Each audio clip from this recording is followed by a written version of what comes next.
Hello and welcome to ThePrint, Mithoon. Thank you. Thank you very much. Happy to be here. Mithoon, my first question is actually going to be from back in 2013 when Aashiqui 2 basically burst into the scene. I remember that it was also the time when, we were still on music channels, like we were still, surfing music channels on TV. And one of the things that I remember is that my nephew would keep going back every time songs from the movie played, he would keep going back.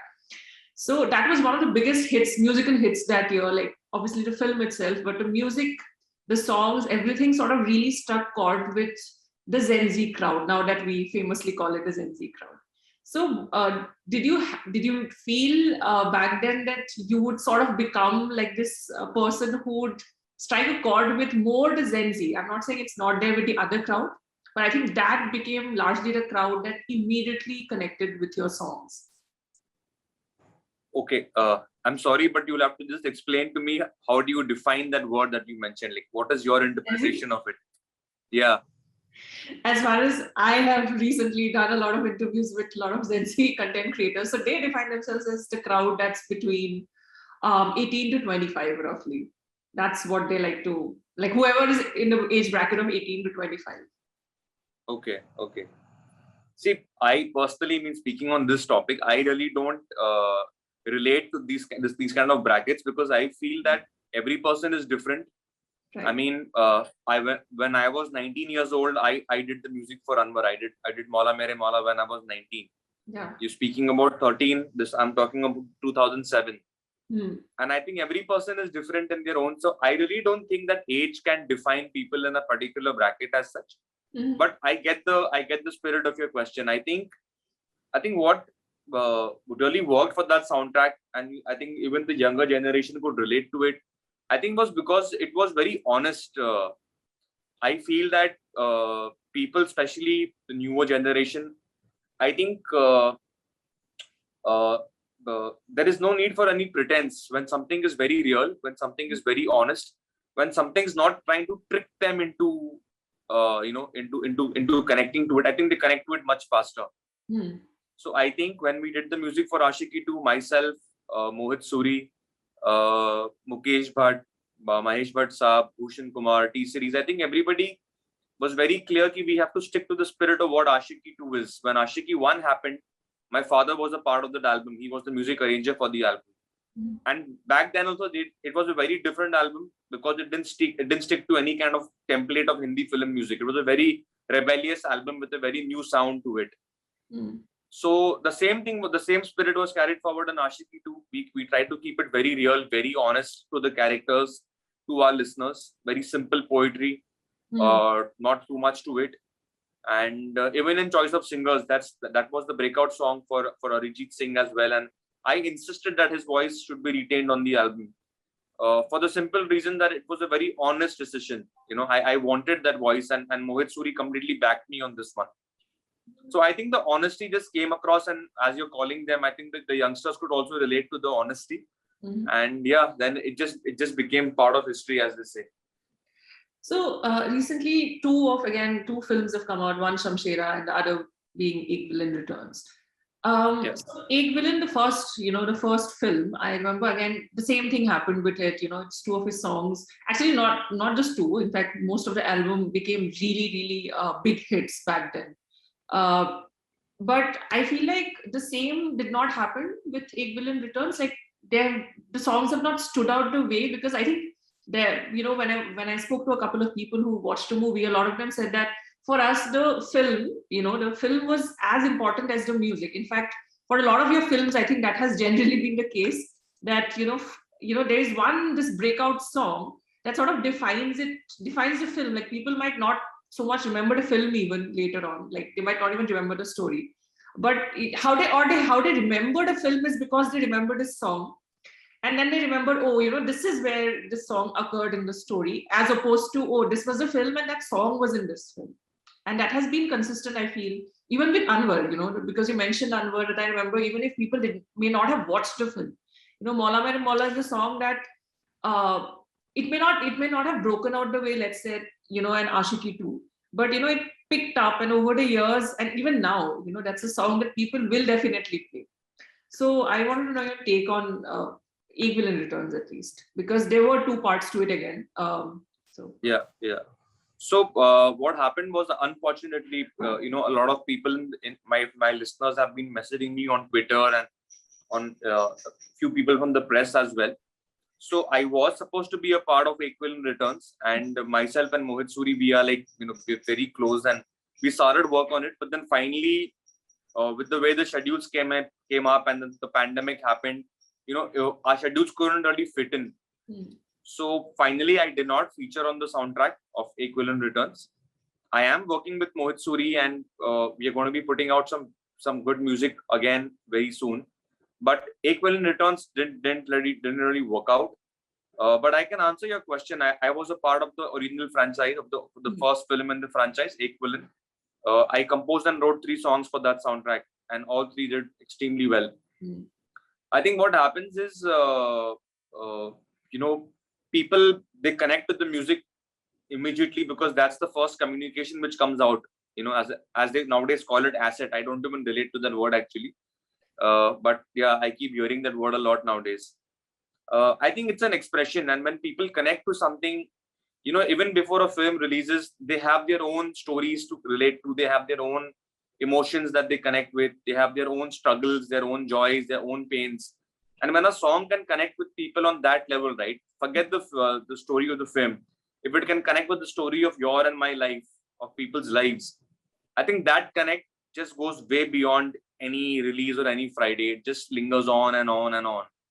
And even today, when we speak of films from the 50s, there are many other films that are not remembered, but songs, they are just breaking the barriers of time, and they're completely timeless. If I ask you, have you heard of Hasta Hua Nurani Chehra? Have you heard that song?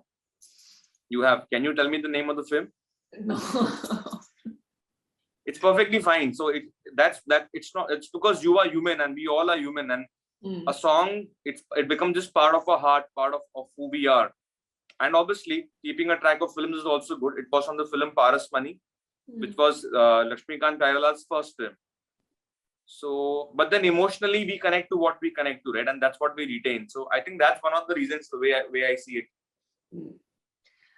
So there's this other song I really wanted to talk to you about, which is Bolo Har Har from Shivaay. That was a song that, again, obviously in our country also, the reverence we have for, obviously, gods is already there. But for Shiva, it's a place that's, I think, very separate for everybody. And for a lot of people, I know, but that is a song that interestingly would play often in my gym as well.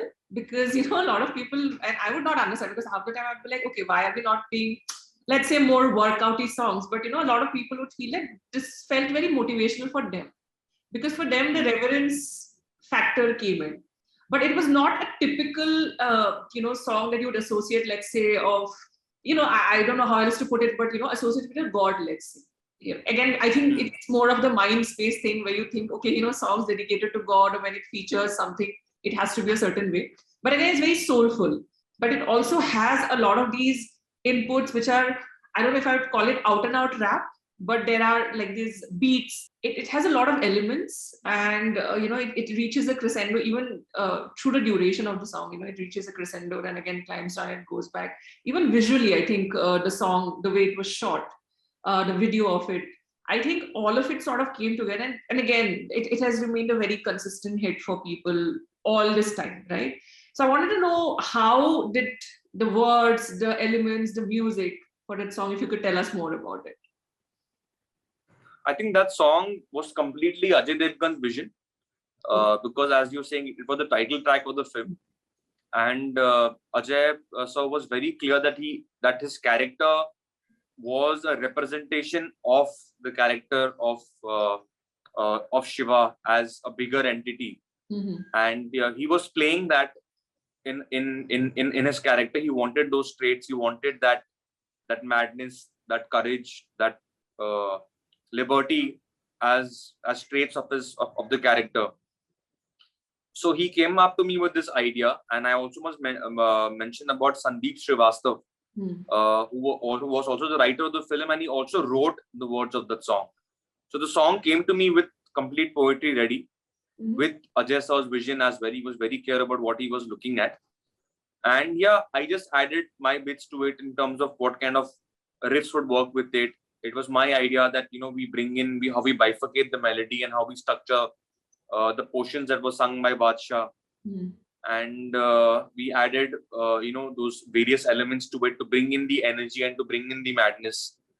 So it was very interesting working on a soundtrack like that. Very new for me as well. But then I don't have a song bank per se, and I always work on a director's brief. So it's not that I already had the song or I had an idea. It was completely Ajay Devgan's idea, and I'm just glad the way it just all came together. So again, because of the range that you have, like, I mean, the songs that I actually picked up are songs, they're very different from each other. Like if you look at a, Ek Villain, or you look at an Aashiqui, and then you sort of go back and, like you said, if I go back and check, okay, who wrote, who's the composer of this song, I probably might wait and think, really, this is the guy, because, there's more melody associated, I feel. There have been more melody associated. So how was working with something like a Shamshera, let's say? Like, because it's a film that is obviously massive in its scale, yes, but the story is not a usual one. Like, it's not a basic romantic love story, or it's not a underdog. I mean, it is an underdog rising, of course, but it's a different kind of underdog. And it's, again, not set in contemporary India. It's back in history. And you also have, you had a song that, is about, the whole album, there's a song track about dance, there's a song track about, motivation in a way, getting together people to, fight for what's right. So how was working with like a massive project like that, with so many elements in the story itself? See, as I told you earlier also, that I'm a director's composer.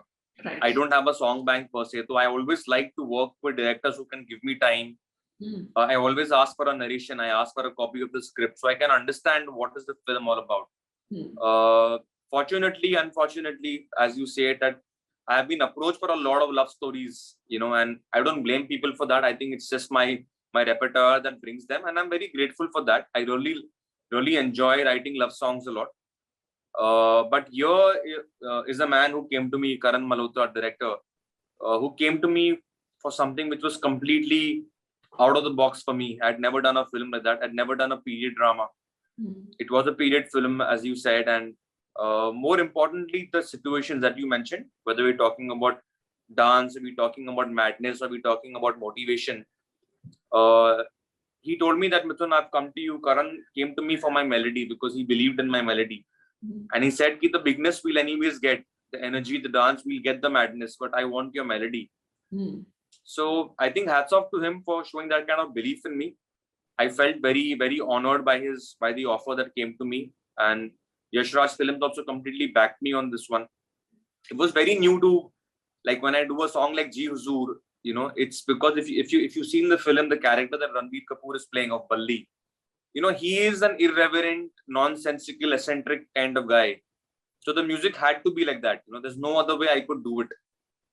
So people may like songs or they may not like the songs, but that is my interpretation of those characters. When you talk of a character as big as Shamshera, Balli's father in the film, Karan wanted him to be representing the power of nature. You can't mess with nature, So, like, I'm right now sitting over here, just a few meters away from the shore.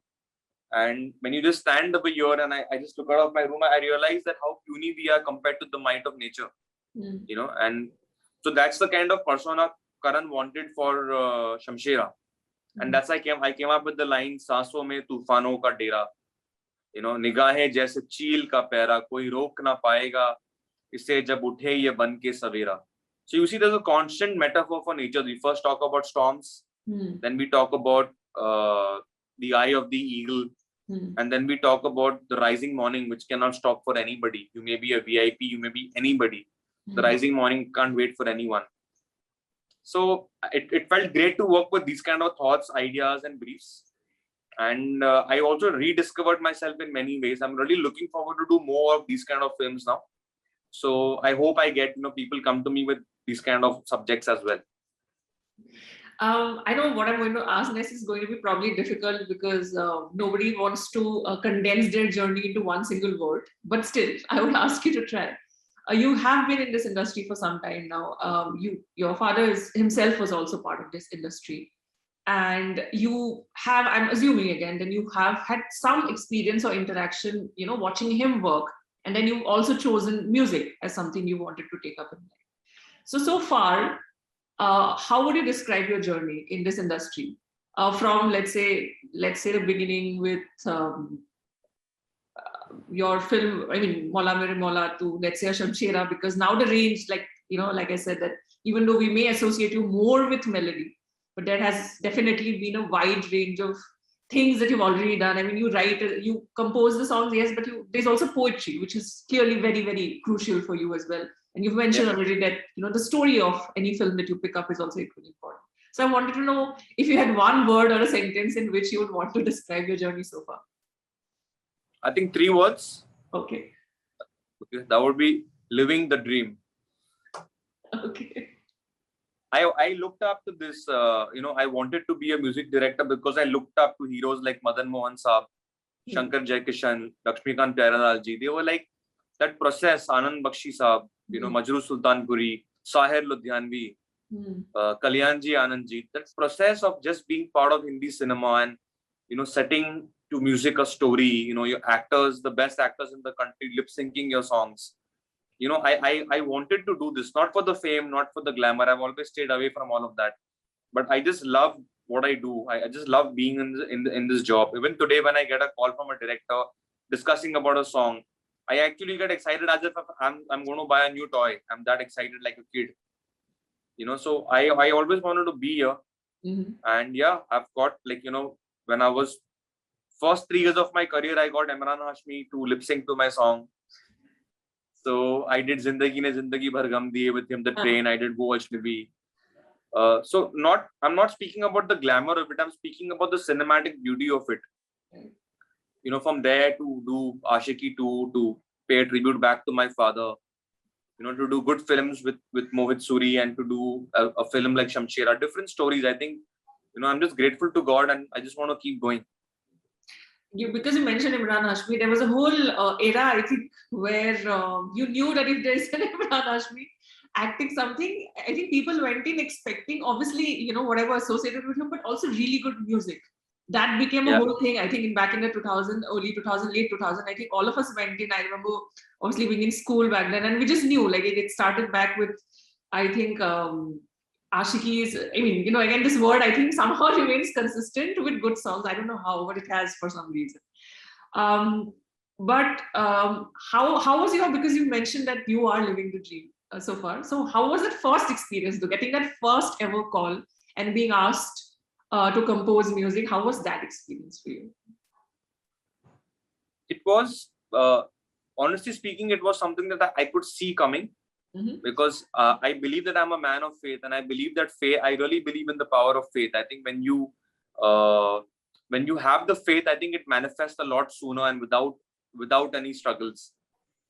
So I was very clear. I could see it happening. I worked towards it. I had the right mentors and the right teachers. So yeah, I found my path at a relatively younger age. By the time I was 16, I was very clear that I want to do Hindi film music.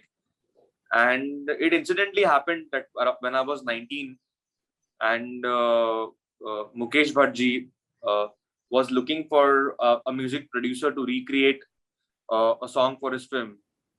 And he happened to speak to my father at that point of time, looking if my father could recommend somebody. And my father felt that he had seen me work hard over the years, and he felt that I could handle the job. So my dad told me to go and meet him, and I went to meet Mukesh ji. That's where I was introduced to Mohit Suri as well. We both were relatively young, and yeah, we just hit it off. And ultimately, Mukesh ji also told me that beta, I will listen to your work and then I will decide. Right. So it's something that I felt that I earned it. I played him my music. I won their hearts with my music. I remember meeting Atif Aslam back then, and structuring the song with him and telling him how I want it to be placed and stuff. So it was something that I felt I was attracting it because I was so desperate. I was so positively desperate to do good music. So it just happened, and I didn't sit back and think of it as a moment. I felt that now it's just begun, and there's a lot more to be done. So just keep moving on. So I think COVID, brought a lot of people who wanted to do something with music, from singers to composers to producers to people who just wanted to make music.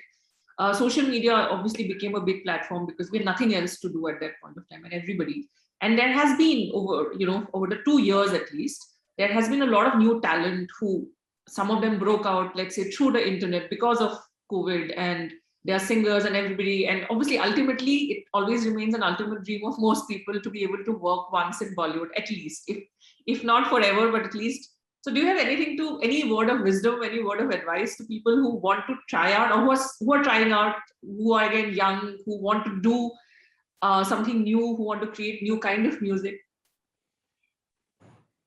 Word of wisdom, not really. I don't have any word of wisdom. I just feel that music is it's like madness. It's like when we came into the profession, we never had a plan B. So it was this is all I know, this is all I do, and we gave it our all. So I don't really relate to the word try it out.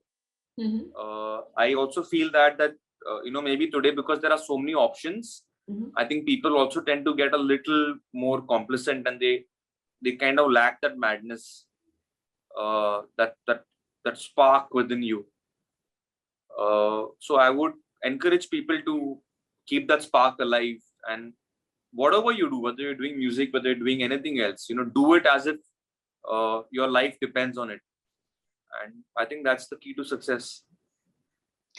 And would you be able to tell us what else should we look forward to from you soon? Okay, so I'm doing this film with Revti. She's directing a film called Salam Banki. Okay. It's again going to be a full score. I'm doing the BGM for the film as well. I'm doing the music for Gadar 2. That's again going to be a full score. Right. I'm collaborating with Saeed Kadri Saab on that album. I'm also doing some collabs again with Mohit Suri. We worked on many ideas which we could not put out an equivalent to, but they're going to bring it out soon. And I'm also doing one film with Dharma Productions. So as of now, that's what I can speak about. So that's actually a lot of things to look forward to for us as well as an audience, I think. Best of luck for all the great songs I'm sure are going to come up. And also because, like I said, I have somebody who also listened to so many of yours. I just remember that it started out when I had my first tiny mobile, and then we would try to download songs from somewhere and start. I think we started from TV, and now we've moved on to Spotify. But yes, it was great. Thank you for talking to me. Thank you for that. And it was great knowing the idea behind some of my favorite songs, I think. So that's also my personal agenda that got fulfilled, I think. But thank you, and best of luck for all the upcoming projects that you have. Thank you for having me.